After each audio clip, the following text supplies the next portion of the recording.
Hello and welcome to the RM video channel.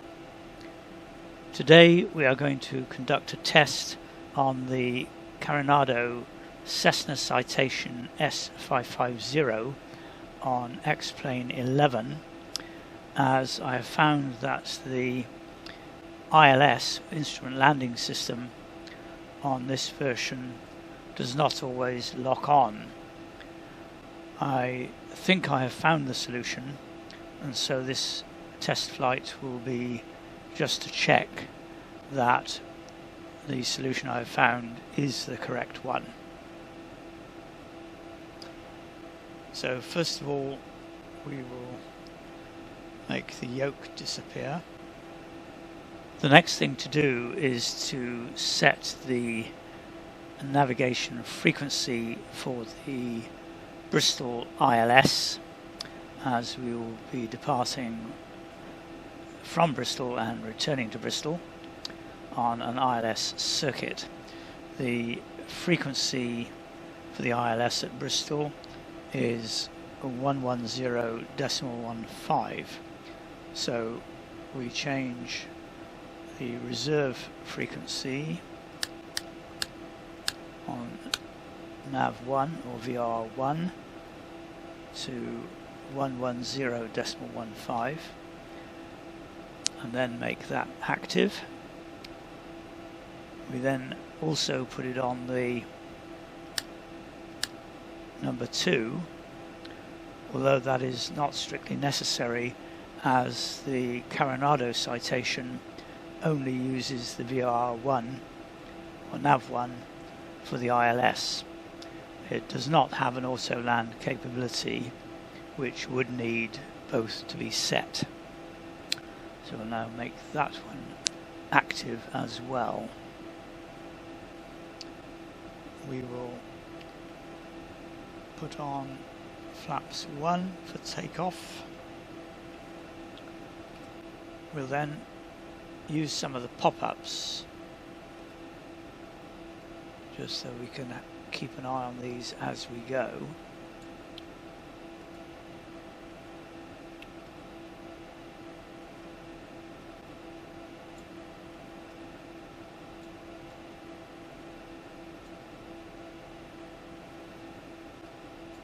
We need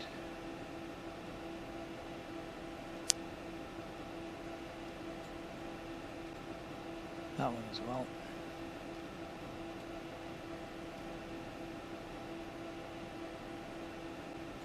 And we will have this one.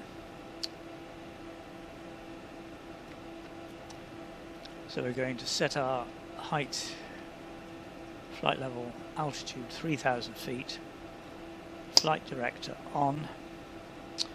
We need to set the nav SRC to VR1, which it is, so we will set that by clicking again.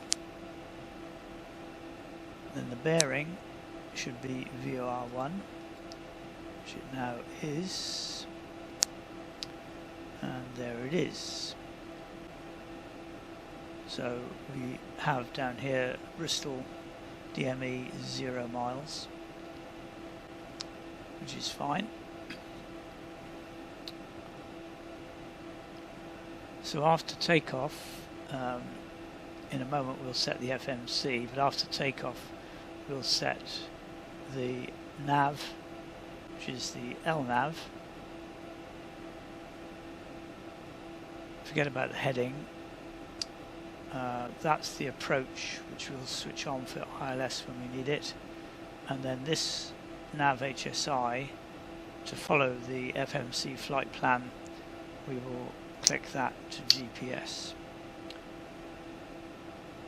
We will also set the altitude select and vertical speed, but we will have to manually climb because it doesn't control it very well on this Carenado.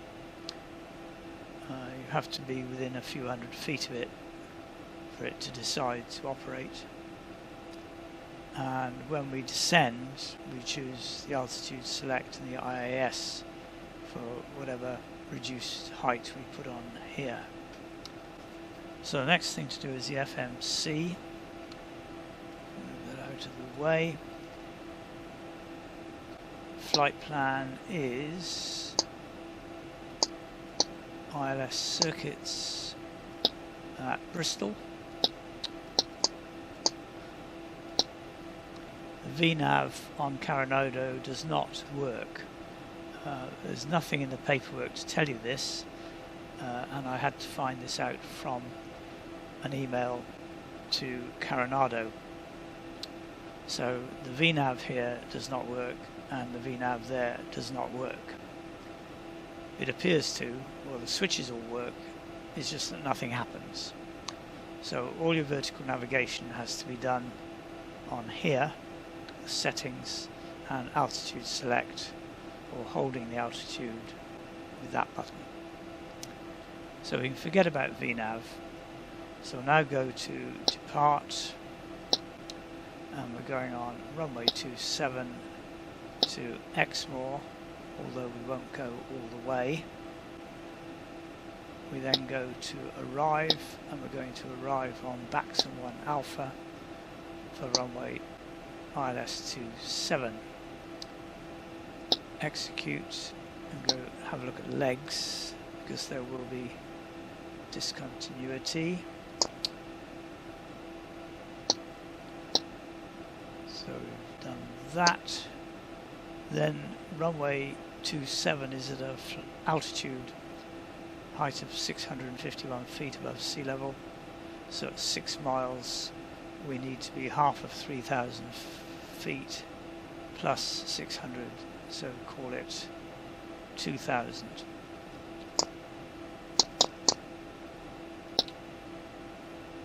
$2,500 there is alright. We're not going to fly above 3,000 feet, except at the beginning where we have to. So what I'm going to do is, when we're in flight, I will go direct to Rotloo from Sommots. So I'll cut out Exmoor because we don't need to go all over there. I can't set that up on here because it refuses to allow me to delete Rotloo without deleting Exmoor, and then the whole thing just falls to pieces. So I'm going to leave it as it is for the moment. So we're all ready. We've got flaps 1, full fuel.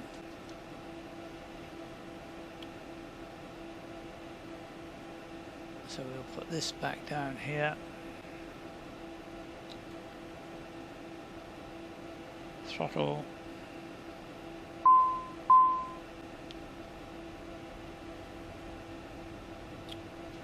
We have throttles up here, equalised, stick forward, brakes off.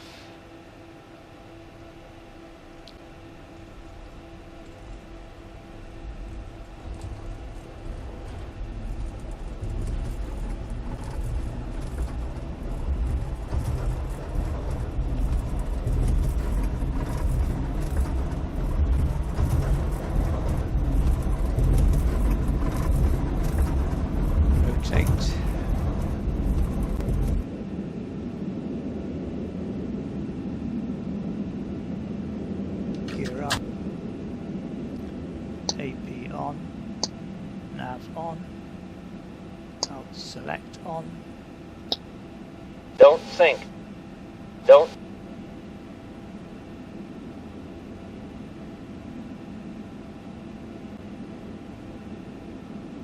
And we'll put the GPS on, so that we then follow the FMC track. I'm still having to hold the nose up, flaps up, because she won't, if I let go, she comes down, even though the alt select is on, the vertical speed is on. It's signalled that it's within 1,000 feet with that orange light and the buzz. So we'll just let it climb up here, and she's now on alt. So we can leave the stick alone. We're now approaching the Bristol Channel.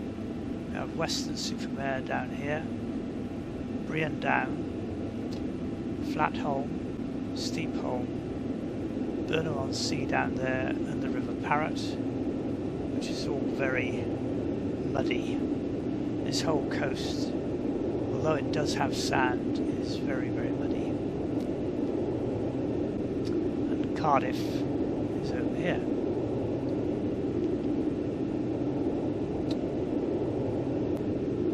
Switch off the master alarm. We're now turning towards Somot. So I'll let the aircraft get almost down to Somot, and then I will do a direct to Rotlu, as we don't need to go all the way to Exmoor. So at the moment we have LNAV on, GPS on for the FMC, we have altitude held at 3000, which is fine. Flaps are up, gears up.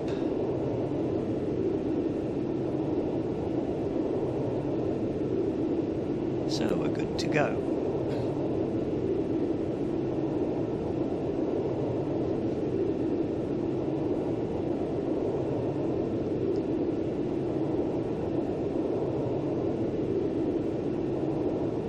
So now is the time to change to direct Rotlu.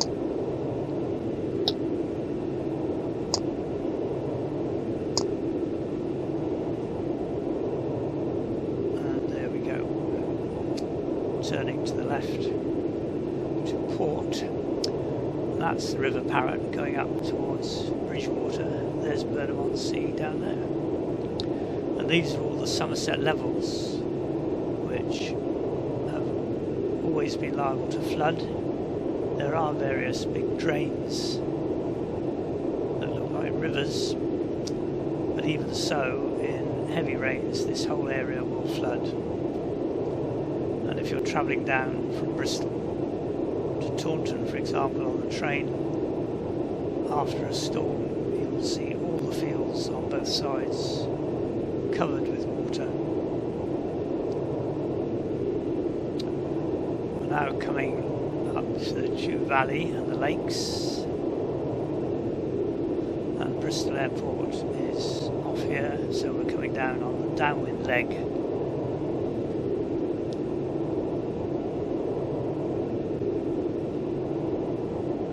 Bristol Airport is there.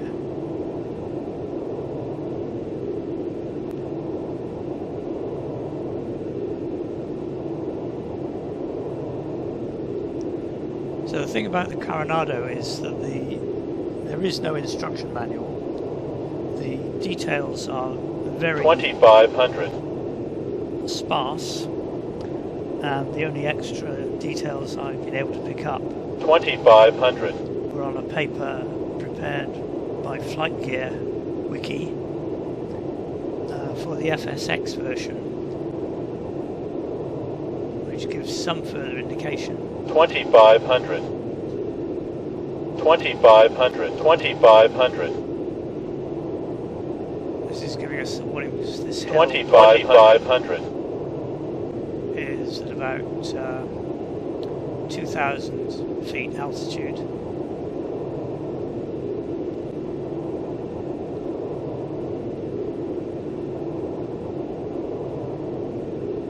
So as I said earlier, the VNAV does not work, and you will see that we have to do something special for the ILS, which you do not have to do on other aircraft.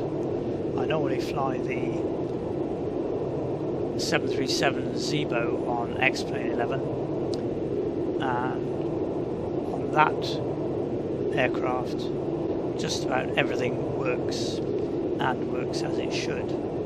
On the Carenado Citation, you have to find things out by trial and error, which is why I hope this video will be of some use if you have this aircraft for X-Plane 11. 2,500. Now coming up to Flightsim, where we will turn. I'm going to slow down, throttle off a bit. We have 7 miles to run to Flightsim. Ground speeds coming down.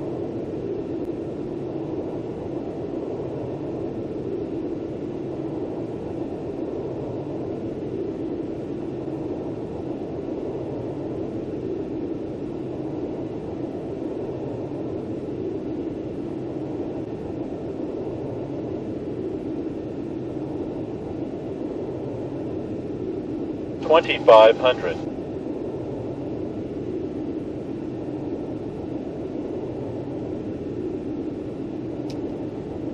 So when we turn, I will put 2,500 APR on to pick up the glide slope. 2,500. So that it is ready to do that. 2,500.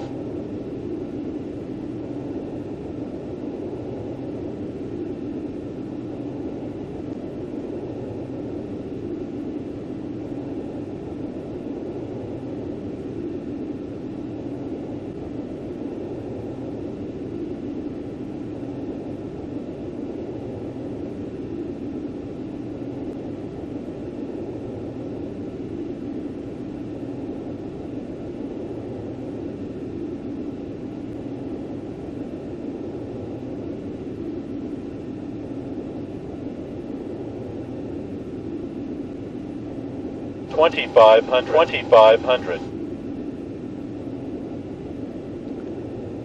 So we are now going into the turn for base leg.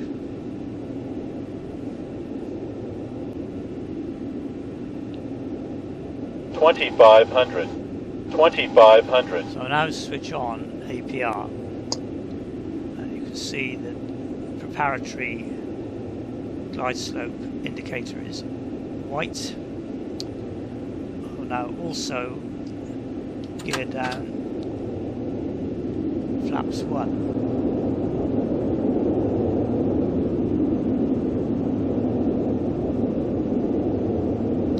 Speeds 2,500. Just watch that it doesn't 2,500. too low, so I'll put a bit more throttle on. Just stabilise it.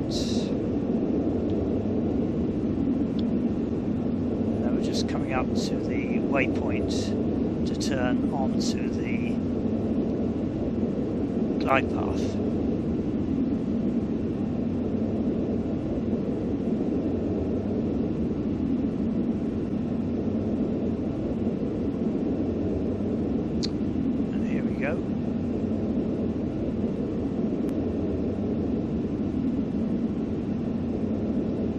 See that the bar is coming in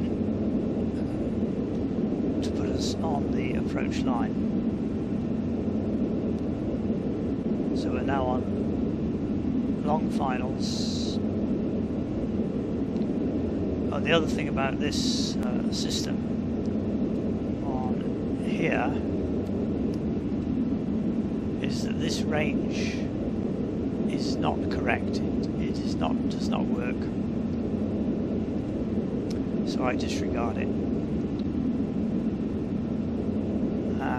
Maybe a bit of a cheat, but I use the Avitab GPS map. Anyway, the important thing now is to land and connect with the glide path. You have to switch the GPS off, this button here. It has not caught the glide path yet, because GPS is on, so you have to switch this off. We now need to come down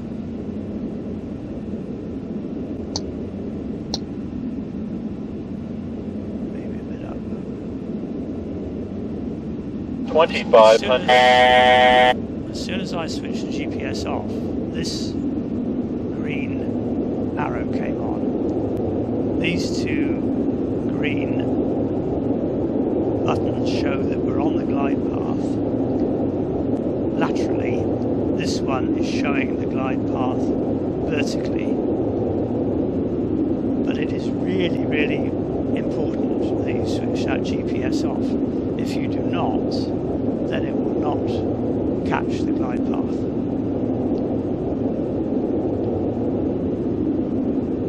So now coming in very, very nicely down the glide path. So I can cut back on the throttle. 1,000. 1,000. 1,000.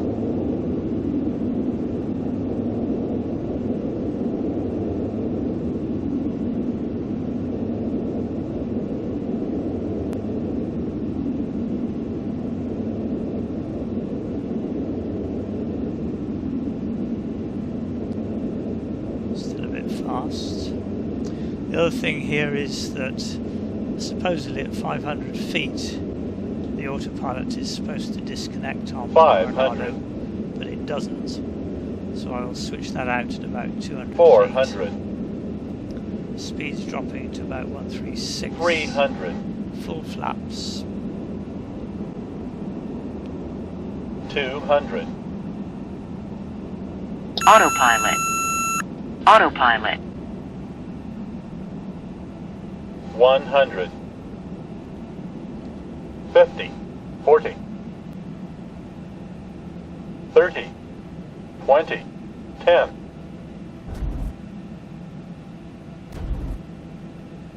Bit of a bump, never mind. Still haven't got the hang of that. Reverse thrust. Speed dropping 70, 60, 50.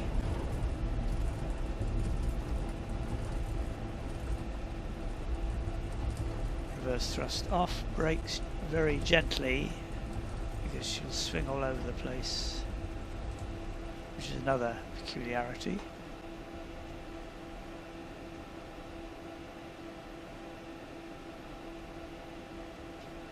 So there we are, flaps up.